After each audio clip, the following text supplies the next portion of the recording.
Fail Better Games.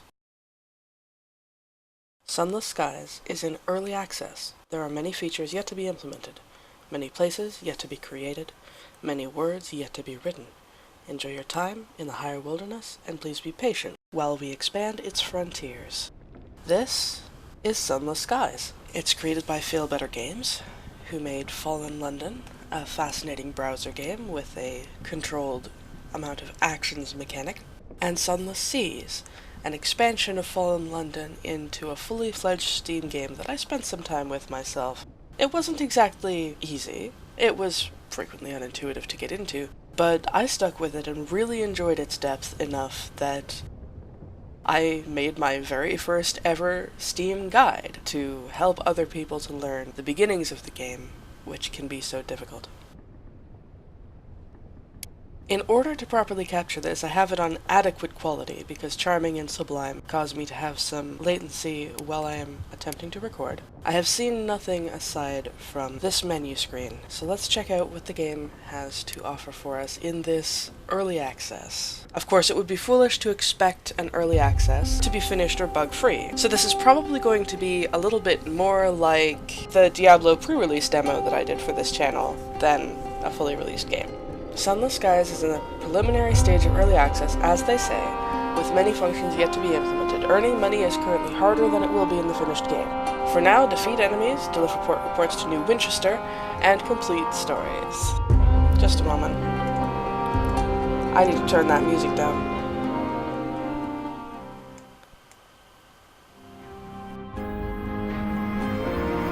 That should be more than sufficient. I will certainly accept a disbursement of fuel and supplies. 2 fuel, 3 supplies, 50 sovereigns, which appears to be our money. In future builds, we'll be able to trade and smuggle. The high wilderness, where stars burn and winds moan, and mists drift in ragged folds. The suns make their homes here. And now, so too do Londoners, building new lives out in the dark. Welcome to the heavens. Welcome to Sunless Skies. We start in a wilderness area known as the Reach. I have no idea whether this is intended to be the original starting point of the game, and a place called New Winchester, which presumably is our kind of stand-in for what New London was in Sunless Seas. Tour of your locomotive. You may also explore your ship and learn how to play Sunless Skies. Visit the bridge, learn about steering and your hull. Visit the engine room to learn about fuel and heat. Visit the galley to learn about supplies and hunger. Look out of the window to learn about terror. Isn't that a great phrase? If you played or are familiar with Sunless Sea, then you might be familiar with some of these mechanics. I believe it's going to share a lot of them. However, now we are in the skies, and things are somewhat different. I wonder if we run out of fuel, are we going to plummet into some kind of abyss? You check the gun batteries to learn about combat, inspect the crew cabins to learn about crew, read your captain's log to learn about calling at ports and playing stories, look in the mirror to learn about yourself, or continue your journey to return to the game. Alright, let's learn some things. I'm not necessarily going to read all of this, but let's visit the bridge. You share the bridge with your driver and your signaler. Yours is the most comfortable seat, of course. Round, steel-clad, cushioned with shining leather. Use W to accelerate. Basically, we're using WASD. And we have Q and E to strafe left and right. Try not to crash. You don't say. The engines, thunder, the roaring iron belly of your locomotive. The air is as intolerable as the inside of a kettle. Sweating stokers shovel coal into the engines. The fires are hungry tonight. Brass pipes carry the resulting steam through your vessel, keeping the remorseless cold of the high wilderness at bay. Pushing your engines and firing your weapons will increase your heat. If it rises too high, you may suffer malfunctions. Allow heat to dissipate to avoid sundry unpleasantness. Okay, so heat is a mechanic now. Did it mention that? Yes, it did. We have the galley. A notched wooden table is bolted to the floor. Soon the crew will gather round it. The wilderness is without dawns or dusks. Only the rhythms of breakfast, luncheon, and supper make sense of the passing time.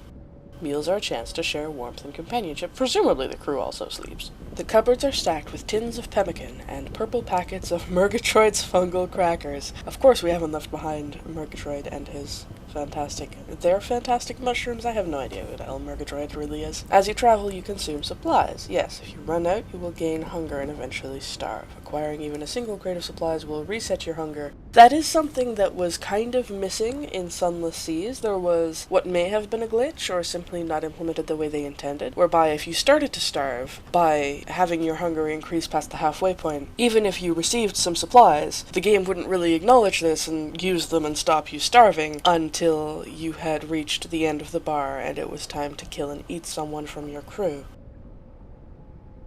Look out of the window to learn about terror. Fantastic sentence. Wonder and terror. The windows of your vessel are stained glass. How beautiful. Spilling panes of lush color across you. Perhaps this is to offset the terror? In the high wilderness, the light of the stars is enchanting. Looking too long can stir consuming obsessions or wild fascinations. The colored glass offers some small defense. Fair enough. Terror rises from wary to nervous to fearful, haunted, and raving. The worse it is, the more severe your outbreaks of dread. Returning to a major hub will reset your terror, but not your condition. You may find ways to improve your condition as you play. So we've got tiers for condition, which are related to terror. And the terror upgrades those, but is not quite the same thing. The weapons are oiled and well maintained. A high wilderness is home to pirates. Cantankeri, how to pronounce that? Cantankeri, and worse. You'll need to be able to defend yourself. 2 weaponry slots, fire your primary gun with left shift and your secondary with the space bar. I did take a look at the controls, so I did know that. Different weapons have different damage, range, rate of fire, and spread. Unlimited ammunition, but firing your weapons increases your heat, don't let it rise too high. Okay, so heat is the limiting factor, ammunition is unlimited for possibly purposes of easy gameplay. Inspect the crew cabins to learn about crew. 4 to a cabin and fold-away beds. Engineers and stokers, cooks, signalers, and gunners. The number of crew on board does not affect the speed of your vessel or the rate at which you consume supplies. However, you will sometimes find uses for having more crew. That's an update from Sunless Seas where it did affect how quickly you went through supplies. You needed more if you had more crew. Goodness knows whether that's going to be updated for greater realism as the game goes on, or whether it's intended to stay this way for the sake of ease of play. Read your captain's log. A sky story. It's important to keep accurate records, or no one would believe a bloody thing that happens out here. Stories will present you with choices. Some choices will test your skill at hearts, iron, mirrors, or veils, which we haven't heard about yet. Some require specific items or events. Some reward, others punish. Play to find out what happens.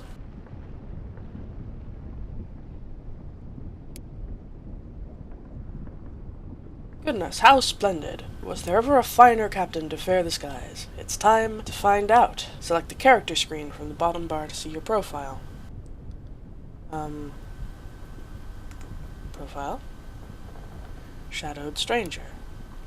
20 of iron, mirrors, hearts, and veils. Peculiarities. Fortunes, the independence. The Windward Company. Soulflaw fermented. Flickering.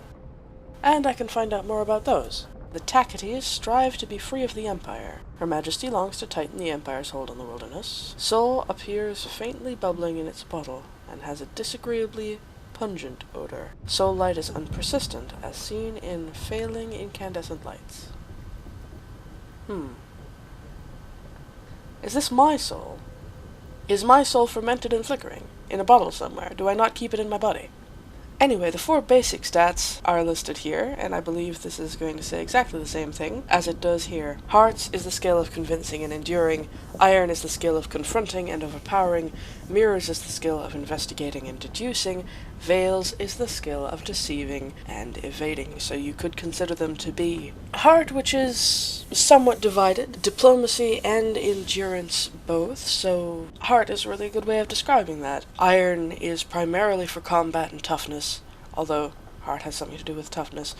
Mirrors for figuring things out, it could be considered an intelligence check, and veils for stealth and trickery.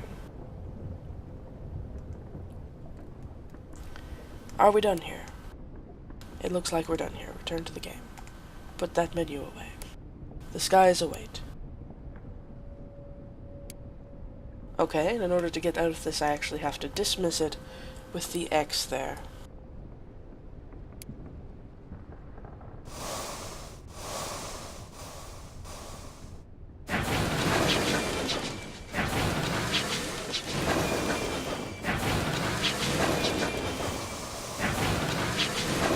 Now this is rather noisy.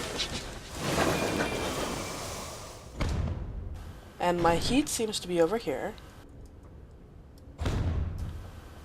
If I hold down space, does it, it won't fire again until I have enough recharge. And I don't seem to have any space around here where I can see my weapon's cooldown. Press F to send out your scout, which costs supplies.